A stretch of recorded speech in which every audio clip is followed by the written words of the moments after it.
The restaurant had already closed, the lights dimmed, and every chair flipped upside down on the tables, except one.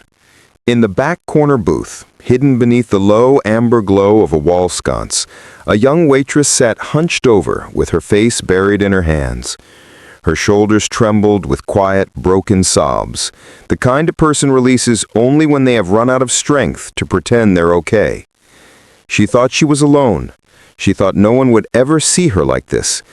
But she was wrong. Because sitting behind the frosted glass divider, only a few feet away, a billionaire whose name every newspaper recognized was still finishing his paperwork, unnoticed and unexpectedly present to witness her breaking point. Before the story continues, if you believe in kindness, second chances, and the power of unseen miracles, make sure to like, comment, share, and subscribe to the channel. Your support helps us share more stories just like this one. Her name was Leela, a kind-hearted waitress who worked double shifts to cover the deaths left behind by her late mother's illness. She carried the weight of 2 jobs, 2 siblings, and endless responsibilities on her thin shoulders. She hid her pain behind a practiced smile, the kind that softened customers' moods and earned her better tips, but did nothing to ease her own burdens.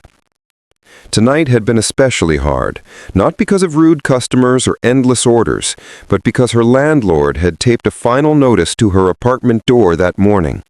They were 3 months behind on rent. She didn't have the money, and tomorrow night her younger sister and brother would have no place to sleep. She had held herself together through her entire shift, taking orders, cleaning spills, memorizing plates, and laughing politely as if her heart wasn't slowly cracking open. But when the last customer left and the closing bell chimed twice, something inside her finally crumbled. The restaurant had turned into a quiet, echoing space where the air felt too heavy. The silence gave her permission to break, and so she did, quietly, painfully, believing no one would ever know. But someone did know.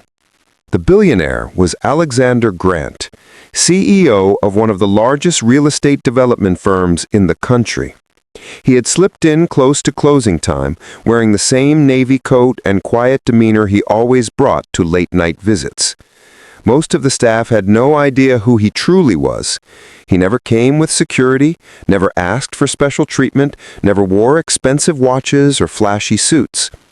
Alexander liked simplicity, especially on nights when he couldn't sleep, nights when his own loneliness pressed a little too heavy on his chest. His story was not the one anyone expected.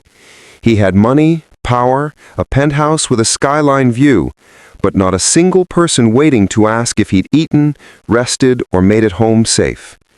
His world was full of people, yet empty of love. So he came here sometimes, not for food, but for peace. He hadn't meant to overhear her.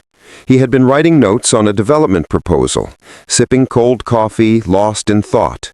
But then he heard the soft sob, the sound of someone's heart unraveling. Instinctively he froze and listened. The cry wasn't loud, but it was raw, the kind of pain that travels farther than sound. He looked up, saw her small figure trembling in the dim corner, and something shifted inside him. He wasn't supposed to step into people's private moments. He wasn't supposed to feel this level of concern for a stranger. But he did. He quietly stood, buttoned his coat, and walked toward her table. He didn't approach directly. He stopped behind the divider, unsure whether to interrupt. He hesitated, then forced himself to leave the area so she wouldn't feel watched. But he couldn't walk out. Not yet. Instead, he approached the night manager standing at the front counter, counting receipts. "That waitress," Alexander said quietly, nodding toward her section, "is she all right?" The manager sighed, lowering her voice with sympathy. "She's strong, but she's struggling. Her family is going through something personal." Alexander didn't ask further. He didn't need details. He could see enough pain in the slump of the girl's shoulders to understand she was drowning in life's weight. He could afford to leave. It wasn't his business. But something inside him told him he wasn't supposed to walk away tonight. Not this time. When Leela finally lifted her head, wiping her eyes with shaking hands, she startled upon seeing Alexander standing near the counter, looking her way. Embarrassment washed over her. She quickly stood, pretending to clean the table, hiding the redness in her eyes. She whispered apologies no one asked for. He had no idea he had already made a life-changing decision. The next morning, the entire staff received a message. A private gathering was scheduled at 9 a.m., mandatory. Confusion rippled across the room as they stood together, half asleep, holding cups of cheap coffee. Lila stood near the back, still exhausted from crying, still unsure how she would face eviction that very day. Alexander walked in, but this time he wasn't dressed like the quiet man who sat in the booth. He was dressed like exactly who he was, confident, composed, and carrying the presence of someone whose decisions could reshape lives. The staff exchanged surprised whispers. Alexander didn't waste time. He told them how he had been coming to this restaurant for months, how he admired the warmth of their service, the way they treated him like an ordinary customer. He said he had witnessed something last night that reminded him of the invisible battles so many people around the world face. Then he turned to Lila. He didn't mention her tears, didn't mention what he saw, didn't embarrass her. Instead, he spoke with a gentle steadiness that made her grip the edge of the table just to stay standing. Sometimes, he said, the strongest people are the ones who cry when no one is watching. And sometimes life pushes them so far they feel they have nowhere left to go. Lila's breath hitched. She knew he was speaking to her without naming her. Then Alexander announced his shocking news. He had purchased the struggling restaurant chain overnight, every location, including this one. The room gasped. The managers nearly dropped their clipboards. And then he added something no one expected. He was implementing a new policy: full health care for all employees, emergency financial assistance for workers in crisis, doubled wages, and free training programs for anyone who wanted to move up in the company. The staff erupted into whispers, disbelief flooding the room. Some were already wiping tears. But then came the moment that would change Lila's life forever. Alexander walked toward her, slowly, carefully, with all eyes watching. He placed a sealed envelope in her hands. Her fingers trembled as she opened it. Inside was a letter stating that her family's rent had been paid for the entire next year. Every month, every bill, every overdue notice cleared. Attached was a voucher for paid tuition for her younger sister's school, and a small monthly stipend to help her brother receive the special tutoring he needed. At the back of the envelope lay something else, a formal offer for Lila to join the company's new community outreach division with a salary that made her gasp. She looked up at him, stunned, speechless, tears rising again, but this time not from pain. Alexander simply nodded, his expression warm but calm, as if this enormous act of generosity was nothing unusual.